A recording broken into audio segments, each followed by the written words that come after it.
రాజకీయ సంబంధితంగా దేంట్లో ఉన్నా కూడా మీరు సంకల్పించిన పనిని అమ్మవారు మనతో పాటు ఉండి దాన్ని సిద్ధింపచేసి అస్మత్ వైరి వినాశనం అని ఆఖరికి చెప్తున్నాం. ఎప్పుడైనా గుర్తుంచుకోవాలి తల్లి, మనం చేసే పనులలో ఆటంకాలు, శత్రువులు ఇవన్నీ సహజంగా వస్తూ ఉంటాయి. కలిధర్మం, కలిపురుషుడి యొక్క ప్రభావం వలన. కానీ అస్మత్ వైరి వినాశనం అని అమ్మవారే చెప్తున్నది. అమ్మవారి మనకి ఏమని చెప్పిందంటే శత్రువుల యొక్క చెడుని, నాశనాన్ని ఎప్పుడు కూడా కోరుకోకూడదని మన సనాతన ధర్మం చెప్తున్నది.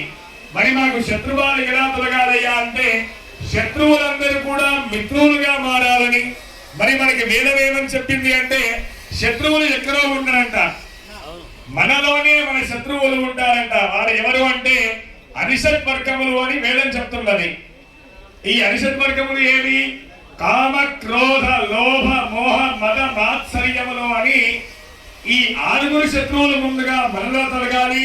ఇక్కడికి విచ్చేసినటువంటి మహత్తర సహస్రచండీ యాగానికి విచ్చేసిన భక్తులందరికీ కూడా అరిషత్ వర్గాలు కూడా తొలగి చక్కనైనటువంటి అమ్మవారి అనుగ్రహం కలగాలని, మీరు సంకల్పించిన కార్యాల్లో మీకు ఎదురు లేకుండా విజయాన్ని ప్రసాదించాలని అందరూ కూడా 2 చేతులు శిరస్సు పైన పెట్టి నమస్కారం చేయండి.